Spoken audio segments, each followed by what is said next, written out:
El día de hoy vamos a comenzar con la clase de supuraciones pulmonares. Luego vamos a tocar el tema de POC y neumonía intrahospitalaria.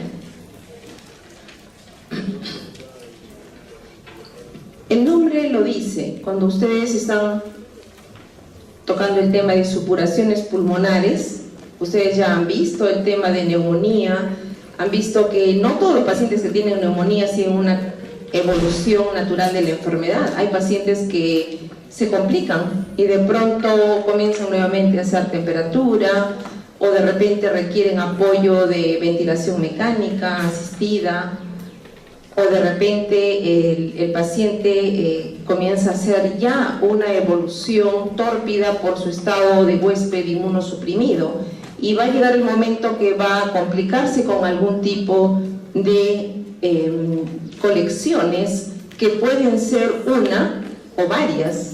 Dentro de esas colecciones de deterioro de detritos del propio parénquima pulmonar se van a formar lo que nosotros conocemos con el nombre de colecciones en el caso del absceso pulmonar, una cavidad, o podemos tener evolución de este mismo absceso y varios microabscesos formándose lo que se conoce como neumonía necrotizante, o podemos tener pacientes que ya tienen cavidades, como por ejemplo las bronquiectasias, y que en determinado momento se acumulan de secreciones y se vuelven purulentas, o se acumulan simplemente las secreciones allí, se infectan, o en el determinado caso de, por ejemplo, acaban de hacer una clase de derrame pleural y la evolución ha sido tórpida por X motivo y el pH de ese líquido pleural comienza a disminuir menos de 7.2 y ya estamos dentro de una complicación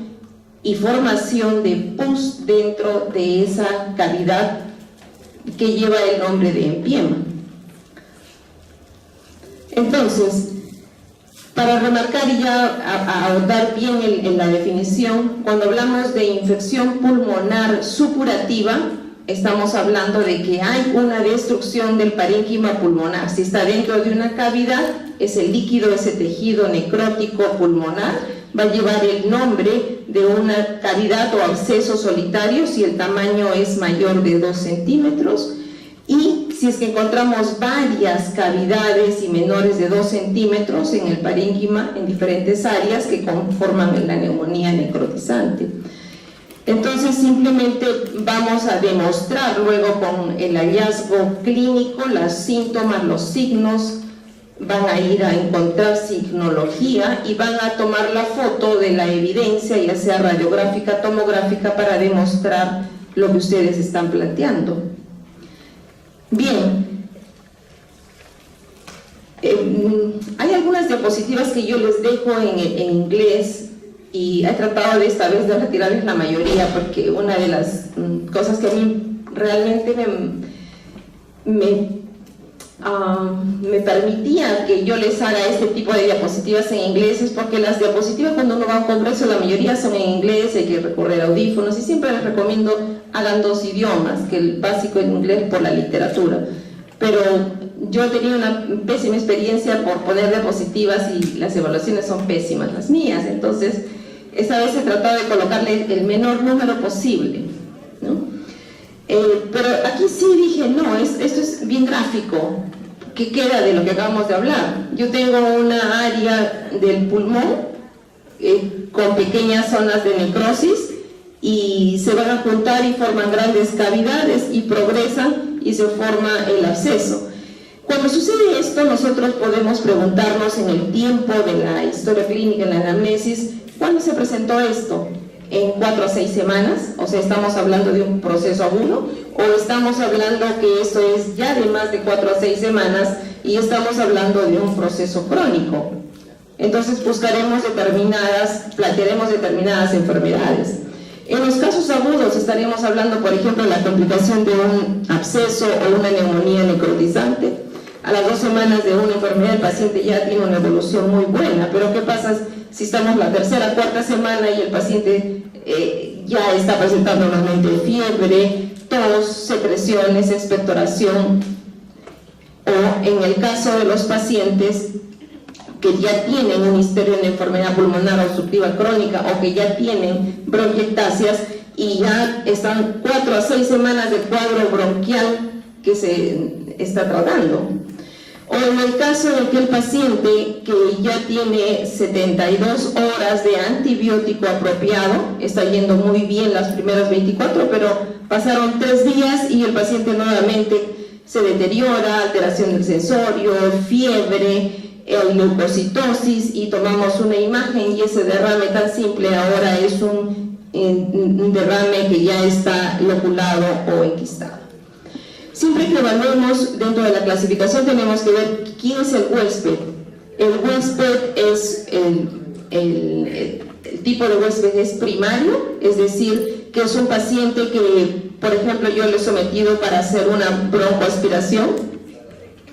Es un paciente que tiene, ¿cómo está? Es un huésped que no tiene ningún tipo de comorbilidades, o es un paciente al que yo ya lo he sometido a algún tipo de procedimiento, ¿no? Por decir, estoy estudiando un paciente para descarte de un problema de cáncer broncogénico, ¿no?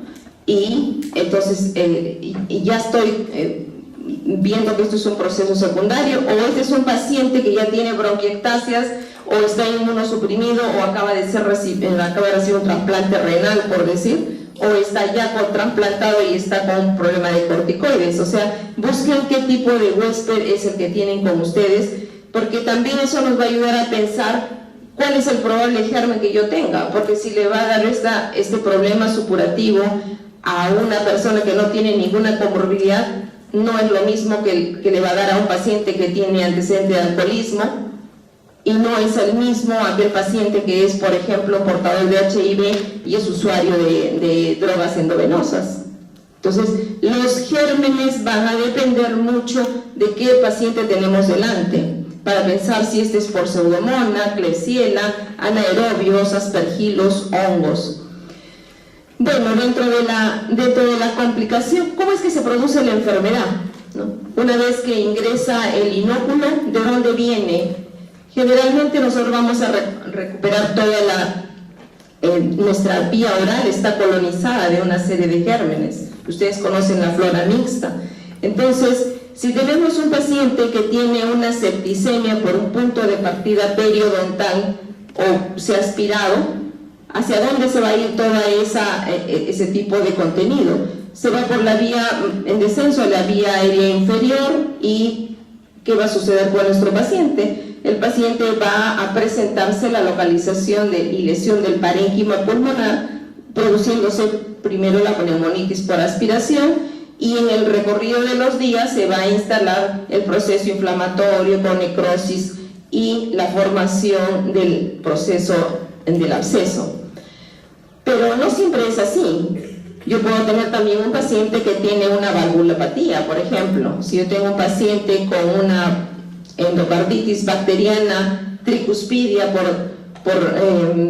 el germen más frecuente que se va a localizar allí son el estafilococo aureus, y puede causarse de ahí como punto de partida diseminar una serie de émbolos sépticos.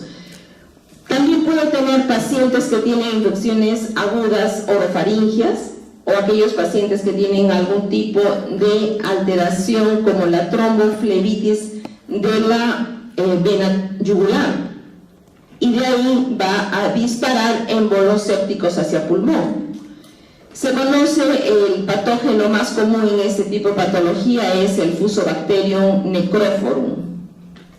Entonces siempre tomar punto de partida. Bien, ahora sí ya tenemos claro dentro de las causas de absceso pulmonar, preguntarnos, ¿esto es por aspiración? Entonces, buscar y demostrar las imágenes con todo lo que ya hemos hablado.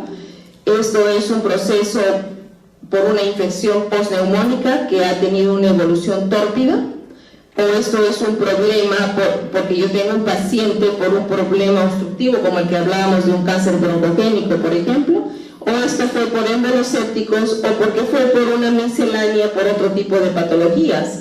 Es decir, yo puedo tener infecciones que provengan del mediastino, del esófago, por fístulas. Dentro de la etiología, entonces, no me olvido preguntar y averiguar bien.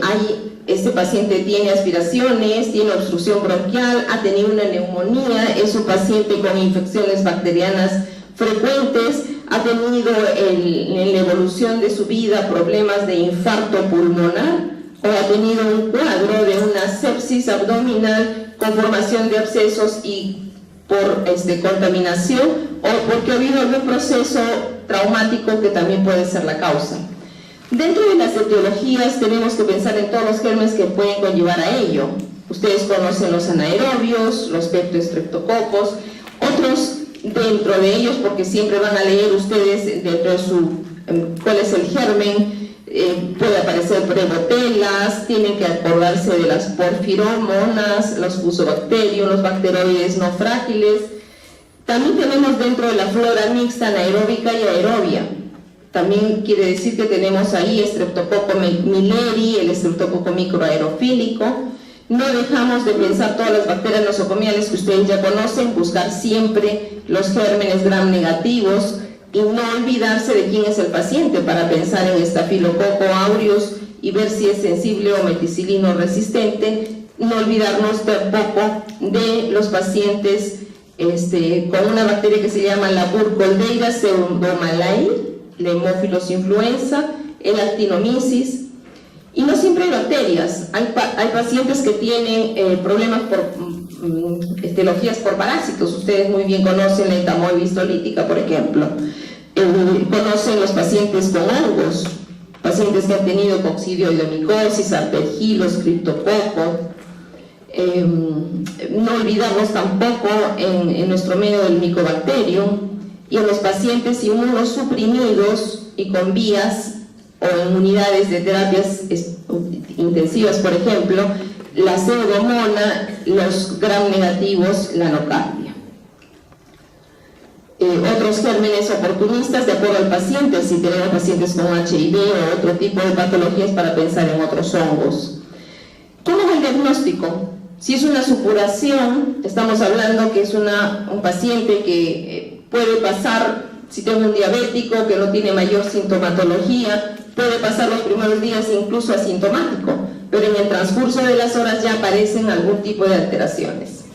No todos los pacientes hacen fiebre, hay pacientes que simplemente los reconocemos porque son tercera edad o son la primera etapa de la vida y solamente hay alteración del sensorio, están aletargados, con tendencia al sueño. Hay otros pacientes donde sí es clarísimo, la tos, la expectoración, la secreción purulenta, a veces basta oler el olor fétido y ya sabemos qué es lo que está pasando. A veces el paciente también presenta hasta cuadros de hemoptisis y buscar si el paciente tiene algún otro contexto general, es decir, si el paciente presenta diaforesis y baja de peso, y cómo luce anémico, luce con alguna otra molestia, por ejemplo, al inspirar profundamente, para pensar en problemas de pleura. Esto ya hemos mencionado. Bien, cuando tenemos secreciones, a veces no es tan simple una escasa cantidad, a veces se nos presentan grandes volúmenes de secreciones y esos, estamos hablando ya de un contexto de broncorrea, la secreción purulenta, volúmenes aproximadamente mayores de 200 centímetros, y también tenemos pacientes que pueden presentar volúmenes mayores. No solamente hablamos de vómica cuando tenemos un paciente que tiene ruptura de quiste hidatídico, y al eliminar esas secreciones saladas, pues el contenido es vómica. También hablamos de secreciones broncopulmonares de este tipo, fétidas, que pueden ser relacionadas a otro tipo de colección. Y por último, tenemos que complementar nuestro estudio de laboratorio y demostrar cómo estamos. Hay leucocitosis, hay leucopenia, hay velocidad de sedimentación elevada, y confirmar si hay algún contexto de alteración de hemoglobina. En los pacientes que tenemos, por ejemplo, hemoptisis, no podemos dejar de olvidarnos este tipo de datos. Dentro de la radiografía, dentro de la clínica, ustedes van a ir a buscar qué cosa es una colección. Entonces hemos dicho, tenemos que ir a buscar cómo ventila ese pulmón. En inspección, palpación, percusión y auscultación, ustedes tendrán que reconocer si esto es algo tan pequeñito, probablemente pasa desapercibido, pero si uno le pone énfasis en el vamos a encontrar disminución de murmullo vesicular en la evolución de las neumonías necrotizantes o estos abscesos y cavidades mayores de 2 centímetros. Cuando uno ausculta esas áreas, encuentra ya lo que son los estertores, los crepitantes. También vamos a percutir el área y vamos a encontrar áreas de matidez. Y cuando auscultemos, todo va a depender. Si estamos encontrando una cavidad, pues vamos a encontrar el soplo anfórico, y si hay compromiso pleural, pues entonces también el soplo pleurítico.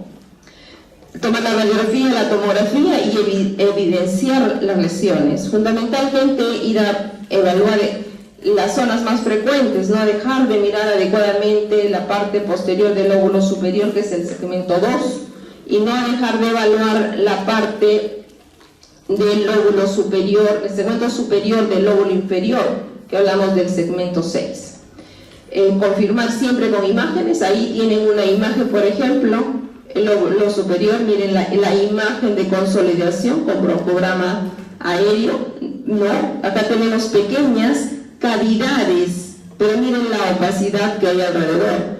Pero miren la imagen aquí, ya ven una imagen cantada, pero también con contenidos o una opacidad con broncograma aéreo en las áreas. Ampliamos la imagen y miren las lesiones típicas de un componente de neumonía y varias zonas de colecciones. Por eso se llama neumonía necrotizante. Y aquí tenemos una imagen, por ejemplo, miren esta gran cavidad en el hemitórax derecho, bien evidente, y en la imagen del lado derecho, incluso con nivel hidroaéreo en esa cavidad. Estamos hablando de lesiones de tipo absceso. Acá tenemos otra imagen bien delimitada de otro absceso pulmonar, y acá en la imagen tomográfica, como se evidencia el nítido nivel del hidroaéreo de la cavidad. Miren, aquí tenemos una imagen en el hemitórax derecho, pero hay una parte dentro de esa cavidad, en la parte inferior no se ve ese nivel hidroaéreo nítido, se ve como si hubiese ondulaciones. Y si ampliamos la imagen, por supuesto es un paciente que tiene toda la historia clínica de vivir en zonas de ladrilleros, crianza de perros, alimentarse de vísceras, de ganado, y entonces ya tenemos otra historia. Y miren el contenido, la imagen de un quiste hidatídico aquí complicado. Aquí tenemos otra imagen, miren bien el hemitórax derecho, ahí tienen varias imágenes de focos necrotizantes, abscesos, microabscesos. Miren imagen aquí y miren en la evolución, incluso miren esta área acá. Todo esto compatible con un paciente que se le hizo el diagnóstico de una neumonía, y no se olviden que se tiene que hacer el estudio, y en este caso se demostró que esta paciente de 50 años, varón de 50 años, fue portador de una neumonía, y el germen que se aisló fue anaerobios. Acá tenemos otras imágenes, miren aquí, de imágenes abscedadas, nuevamente acá, y en la evolución con tratamiento, como disminuye tremenda cavidad. El diagnóstico aquí también fue en esta paciente mujer que se le encontró estas lesiones de absceso pulmonar y fue secundaria de Haemophilus saprophytus. Cuando hacemos el diagnóstico, no siempre dentro del diagnóstico diferencial vamos a encontrar que son producidas por bacterias. También hemos dicho que podemos encontrar dentro de bacterias anaeróbicas, sino también hemos dicho que podemos encontrar pacientes que tienen otras patologías con historia clínica compatible, por ejemplo, de tuberculosis y el hallazgo del micobacterio, o de hongos, pero no siempre son infecciosas. También encontramos pacientes que tienen problemas de vasculitis, de neoplasias, o aquellos pacientes que tienen, por ejemplo, ya historia de bronquiectasias o de enfisema, bulas. Entonces, también hay que tomarlos en cuenta. El diagnóstico etiológico tendremos que tener nosotros la demostración del germen y para eso tenemos que realizar la punción pulmonar transtorácica mediante estudio tomográfico. También se hace cepillado broncofibroscópico y se envía el estudio para el cultivo respectivo. El antibiótico que vamos a utilizar, estamos planteando cuál es el de preferencia, el que yo tengo que utilizar, porque probablemente es el que me va a combatir con más certeza y seguridad el germen planteado, el anaerobio. Vamos a entrar a trabajar con clindamicina o con beta-lactámicos, pero con inhibidores de beta-lactamasa. No olvidarse, por supuesto, pregunta de cajón siempre si el paciente tiene alergia a algún medicamento, y eso tenemos que tomarlo en cuenta. El tratamiento del absceso pulmonar, las dosis, ustedes acá las tienen bien remarcadas. Clindamicina 600 miligramos endovenoso y lo vamos a dar cada 8 horas y nosotros vamos a hacer si estamos planteando partiendo con este antibiótico, si en el caso vamos a utilizar la ampicilina con inhibidor de beta-lactamasa, 3 gramos endovenoso cada 6 horas. Hay otras alternativas de tratamiento, depende de dónde vaya a estar yo. ¿Qué pasa si estoy en una posta médica y no tengo yo ampicilina survactam, pero sí tengo penicilina y tengo metronidazol? Puedo recurrir a esta alternativa. Evaluar qué tipo de paciente es el que están evaluando, porque si yo tengo un paciente que está con diabetes, dializa 3 veces por semana, tiene bronquiectasias, viene 3 veces por semana a terapia de fisioterapia y últimamente ha recibido vías y antibióticos, entonces de hecho que voy a pensar en un estafilococo aureus y mi antibiótico de elección para este tipo de paciente va a ser, si su función renal está buena, dosificar, puedo partir con vancomicina. Pero si tengo la alternativa de escoger entre un linezolid y una vancomicina, me voy por el linezolid. Pero si estoy en un lugar donde a las justas llego a tener vancomicina, pido mi función renal, evalúo y la dosis de carga, voy a dar la de vancomicina de 15 miligramos por kilogramo endovenoso cada 12 horas y le voy a ajustar la dosis de acuerdo a cómo me llegue su función renal.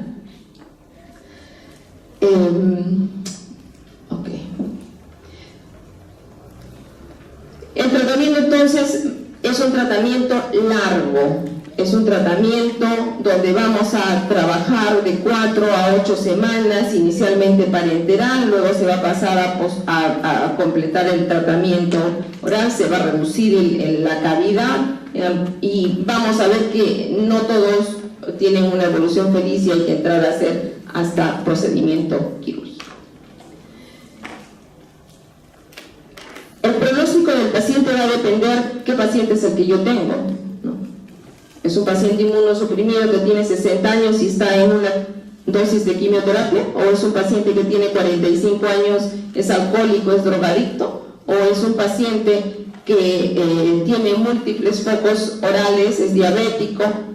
Entonces todo va a depender qué antecedentes personales, qué factores, comorbilidades tengo y dar el tratamiento indicado lo más pronto posible, hacer una buena anamnesis para ver qué fármaco es el que yo tengo que elegir.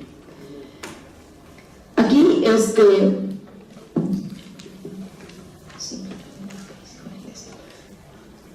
preferí dejarlo también, eso es el up to date. El up to date, acá está todo lo que les he dicho, pero a quienes de repente están interesados en los STEP y que les gusta, entonces aquí está todo lo que les he dicho en la clase. Simplemente es el resumen de lo que significa un absceso, una supuración, ese foco necrótico, el parénquima pulmonar y que puede ser causado por procesos infecciosos. No olvidarnos de todos los gérmenes anaeróbicos y no dejar de pensar en los gérmenes que les dije, Streptococcus, Prevotella, bacteroides, Fusobacterium, y no dejar de pensar en los pacientes inmunosuprimidos en la presentación de pseudomonas, nocardia, gram negativos, aspergilos, criptococos. Dentro del ¿cómo se hace el diagnóstico de la enfermedad? recordar que el paciente puede o no puede hacer fiebre, tos, expectoración y la evidencia de alguna otra manifestación general como fiebre, baja de peso o anemia, y buscar la imagen radiográfica para poder tener la evidencia de lo que estamos planteando. Los gérmenes que les he dicho, las dosis, nuevamente acá está lo mismo, el uso de la clindamicina, las selecciones, las dosis que se les ha indicado. No olvidarnos de las complicaciones que pueden presentar los pacientes con supuraciones. ¿Qué complicaciones yo puedo esperar en nuestros pacientes? O sea, yo tengo un absceso crónico o tengo un absceso que fue tratado y que se ha quedado ahí y no lo he tratado bien, no he completado la evaluación. Tengo esto en un paciente que tiene una enfermedad crónica, es un paciente que además ha venido bajando de peso, está anémico o tiene otra patología, otra enfermedad pulmonar agregada. Yo tengo que plantear todo esto para poder ver cómo va a quedar mi paciente.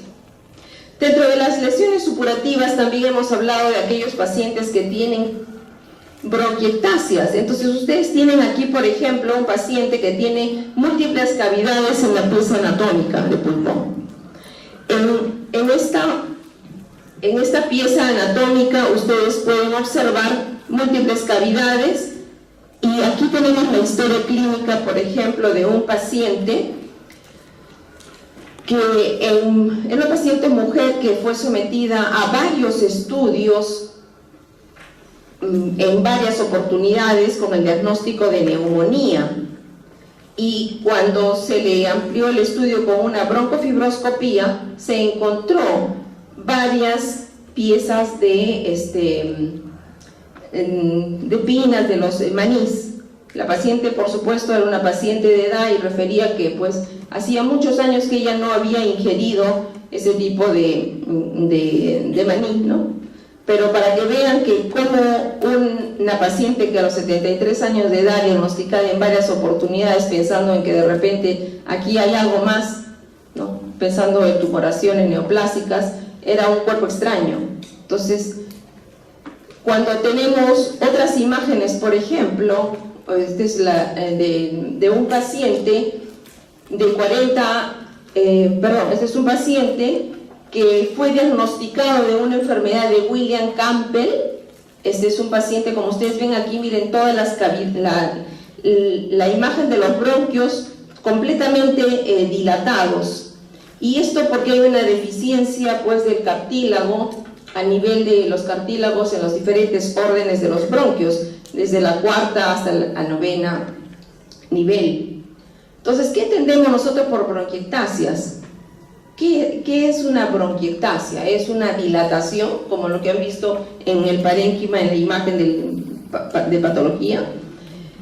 Estas imágenes son unas dilataciones anormales que ya quedan allí permanentemente, ya no las podemos retirar, son irreversibles y van a producir pues el aspecto que ustedes han visto ahí en la imagen, linear, dilatal, sacular, como varicial, y se pierde toda la estructura y el esqueleto normal de esos bronquios y por lo tanto son susceptibles a que se puedan acumular de secreciones y convertirse pues en medios de cultivo e infectarse en determinados momentos. Pueden ser varias, pueden ser localizadas y van a tomar diferentes aspectos.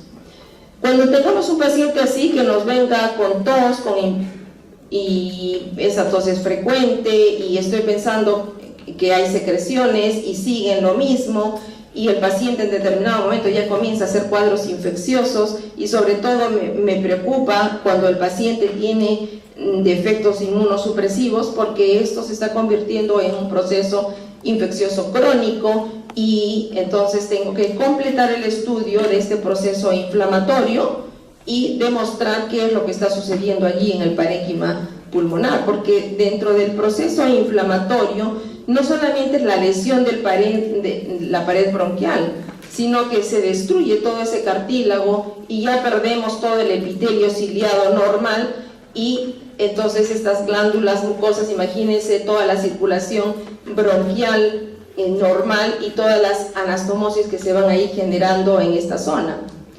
Dentro de la etiología de las obstrucciones vamos a tener pacientes que tienen obstrucciones adquiridas, como por ejemplo el caso que les presenté, de estas tumoraciones, de la presencia de estas imágenes por un cuerpo extraño.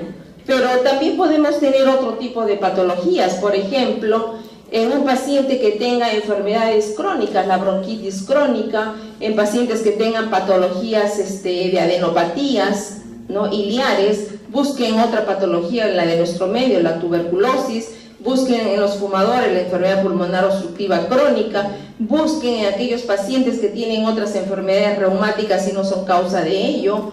Hay que buscar también alteraciones congénitas, como en el caso, por ejemplo, de William Camper, pero podemos tener otro tipo de patologías congénitas como las vasculares o componentes linfáticos, ¿no? Pacientes con bronquiectasias. La primera vez que hice yo una revisión ya de residentado de un paciente de uñas amarillas, ¿no?, y que venía por derrame pleural y no le encontramos ninguna etiología, y encontramos bronquiectasias en las imágenes.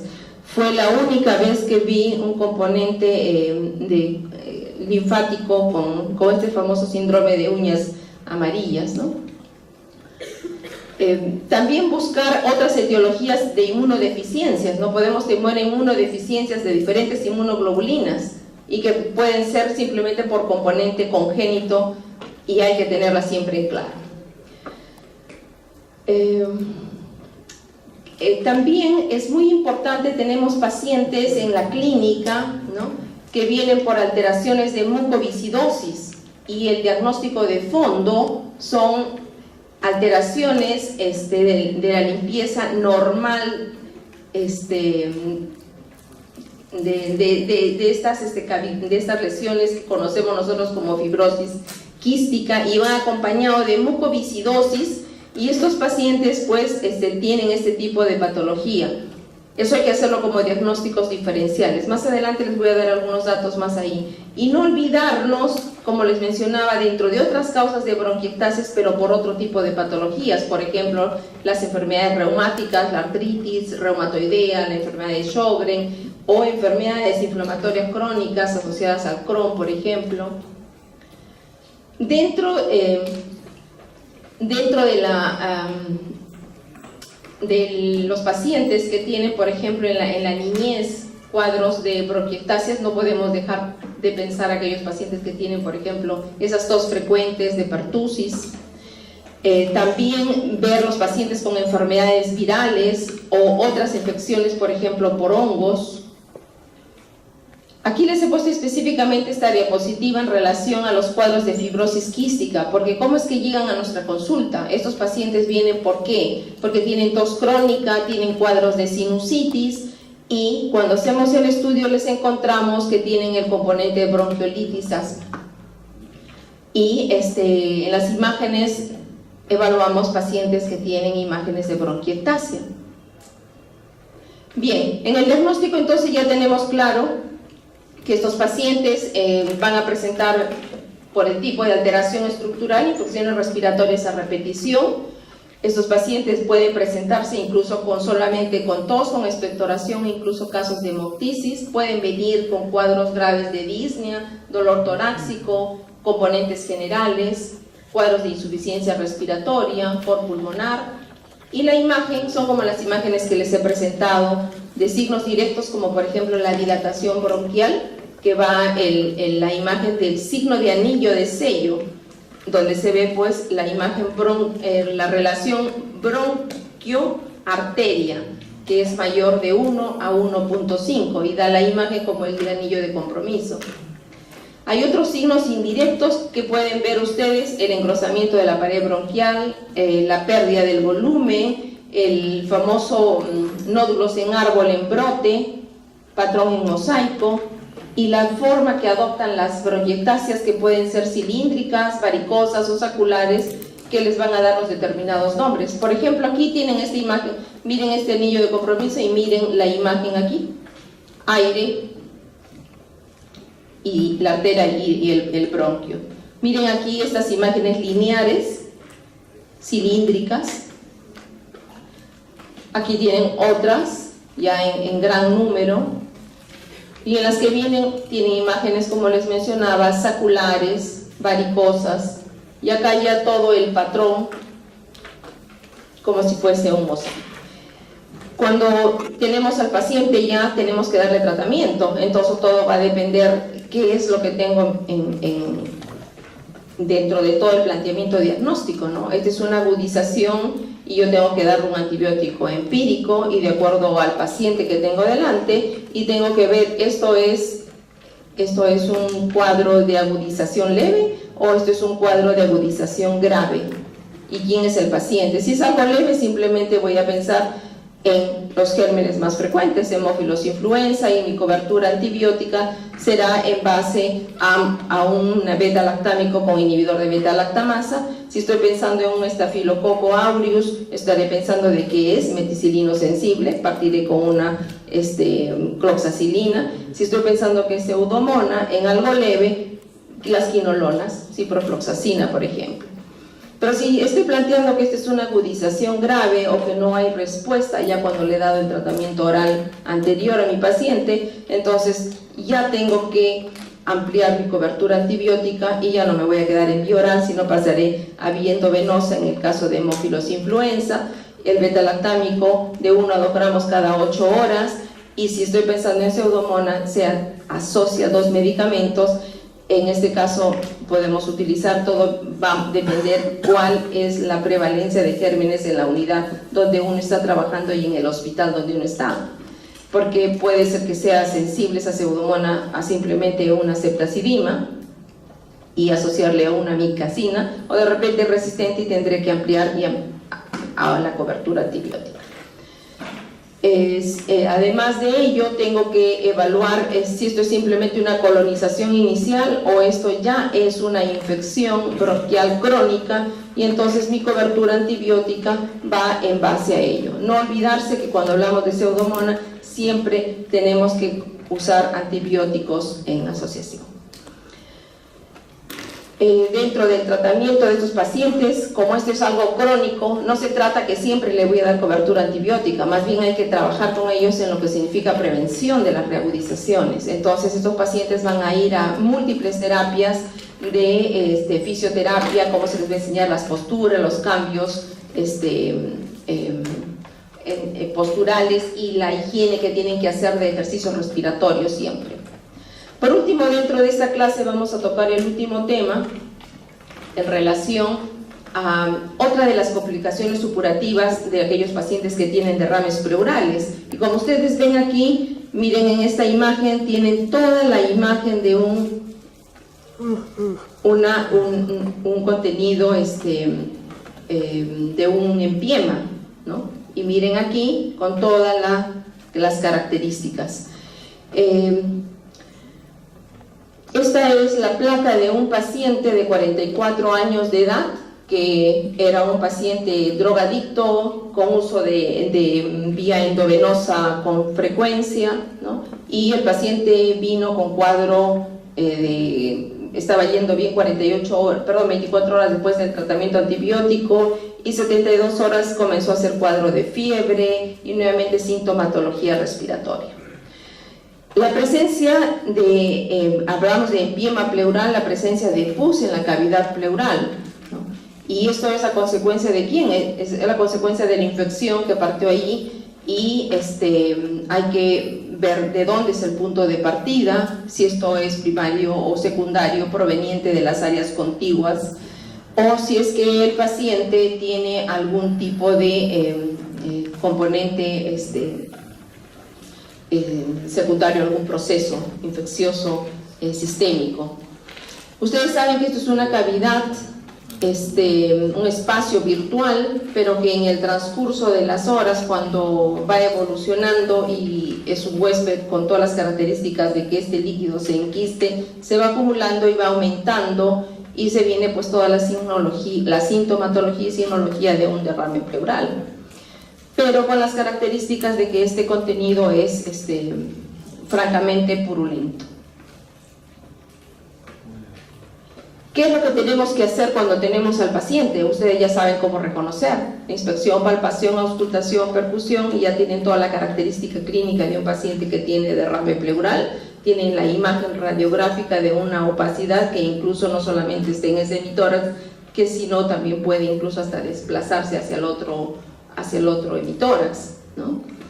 Debo hacer el estudio del líquido y con todo lo que necesito y con todas las órdenes a la mano, porque no hay nada más desagradable que hacer el estudio y no tener lo necesario para ello, ¿no? Y lo hemos visto en más de una oportunidad y realmente es bien difícil volver a pulsar 2 veces, y más si todavía, y lo he visto esto yo en madre de colegas.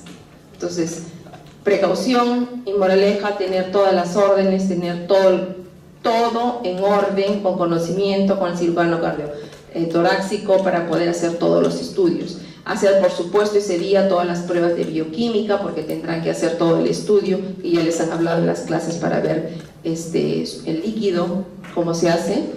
El estudio tienen que pedir pues las pruebas de deshidrogenasa láctica, las pruebas de sus gases, su glucosa, y todo el contenido del líquido pleural. Pero cuando uno ya está haciendo este estudio, uno está poniendo la aguja y ya está viendo que está saliendo pus. Tener, por supuesto, las imágenes radiográficas, y en la primera fase del empiema pleural tenemos 3 fases: exudativa, fibrino, purulenta y organizativa. Sucede todo lo que procede en un proceso inflamatorio común y corriente. En esta fase exudativa, pues todo este proceso inflamatorio con todos los polimorfos nucleares se va a permitir pues el aumento y la permeabilidad capilar, y se va a ir acumulando el líquido en esa cavidad, y que en el transcurso de las horas el líquido pleural pues tiene un pH que hay que dosarlo. En la fase exudativa todavía sigue siendo un pH mayor de 7.3, la glucosa todavía es mayor de 60 y la deshidrogenasa láctica es menor de 500. Pero sigue en evolución a la fase fibrino-purulenta, y esto ya va alterándose porque hay mayor consumo de glucosa, hay una disminución del pH, y no se olviden que los leucocitos se van a activar toda la cascada de las citoquinas del proceso inflamatorio. Entonces en la evolución va cayendo el pH y se va consumiendo pues toda la glucosa, y van a ver las variabilidades que ustedes encuentran luego, y el líquido pleural se torna ya en la fase organizativa con fibroblastos, el componente de hipoxia que hay alrededor, y si es que uno no drena este líquido, sí o sí va a fistulizarse hacia el áreas continuas o al exterior. Entonces, evitar este tipo de complicaciones, hacer el estudio pronto de imágenes, proceder a los estudios de toracocentesis, al gran cultivo de las muestras, cuando tenemos ya toda la historia, la imagen radiográfica. Miren las imágenes, incluso acá ya comienza a desplazarse. No solamente pensar que puede existir empiema en una persona como las que hemos mencionado, también pensar en aquellos niños desnutridos y que tienen todo el antecedente epidemiológico en nuestro medio de TB, hay empiema en este grupo de pacientes, o pensar en la mujer gestante. Hoy en día en nuestros medios, en las zonas más de economía más baja, también pensar en tuberculosis en la mujer gestante. Se puede hacer el estudio de la ecografía para dosificar la cantidad de volumen que se encuentra, y el tratamiento va a ser, por supuesto, un tratamiento de amplio espectro, pero de nada sirve que yo de tratamiento antibiótico si es que no procedo al drenaje de esa colección. ¿Cuál es el antibiótico que yo voy a utilizar? Hemos dicho el de cajón, el que yo tengo que pensar en mi paciente. Si estoy pensando en la patología de anaerobios, voy a partir con el metronidazol. Tengo otras alternativas que puedo utilizar, por supuesto que sí, buscar siempre es alérgico o no a algo, los carbapenens o los beta-lactámicos, pero con inhibidores de beta-lactamasa. Eso es lo que debo utilizar. Las dosis, si estoy pensando que esto es por cándida, definitivamente voy a utilizar fluconazol. Está bien marcado aquí, no me interesa que me aprendan las dosis, fluconazol 800 miligramos cada 12 horas como dosis de carga, partir y después vamos a bajar la dosis. Pero si yo tengo otro tipo de cándidas resistentes, también tengo otros fármacos que puedo utilizar, ¿no? ¿Qué es lo que sí me interesa y que no deben dejar de ver esta lámina con detenimiento? Es que cuando yo tengo un paciente que me está yendo tórpidamente en su derrame pleural, y yo tengo que evaluar en qué categoría está, 1, 2, 3 o 4, es decir, si normalmente yo no debo tener líquido en ese espacio virtual, pero ya observo menos de 10 milímetros, entonces no va a ser igual que en aquel paciente que tenga más de 10 milímetros y menos de medio hemitórax, o en aquel que tenga más de medio hemitórax de líquido en su interior. Y por lo tanto, las características del pH van a ser diferentes. En este que tiene escaso volumen, el pH debe estar normal. En aquel paciente que ya tiene más de 10 milímetros y medio, menos de medio hemitórax, probablemente lo tenga yo en un pH todavía mayor de 7.20. Pero en este paciente que ya tiene más de medio hemitórax, está focalizado, hay una efusión focalizada o hay una efusión que ya incluso se está desplazando, yo puedo tener el pH allí, ya en toda la evolución de la fisiopatología de este derrame, tiene menor de 7.20. O sea, estamos frente a un paciente en una categoría 3 a 4 y por lo tanto los riesgos de peor pronóstico van a estar en estos dos. Un riesgo moderado a un riesgo grave, y entonces, ¿qué voy a hacer? Tengo que drenarlo, sí o sí, no tengo otra opción. Proceden a sus drenajes, la cobertura antibiótica, en algunos casos requerimos videotoracoscopía, fibrinolíticos. El tratamiento antibiótico, hemos quedado en un empiema simple, tengo que dar mi antibiótico, pero tengo que poner mi tubo. En algunos casos consideran la toracovideoscopía, pero en un empiema complejo, además de ello, yo tengo que hacer un seguimiento hasta con el fibrinolítico y el especialista va a plantear si este paciente va a requerir o no más en el tratamiento de la decorticación.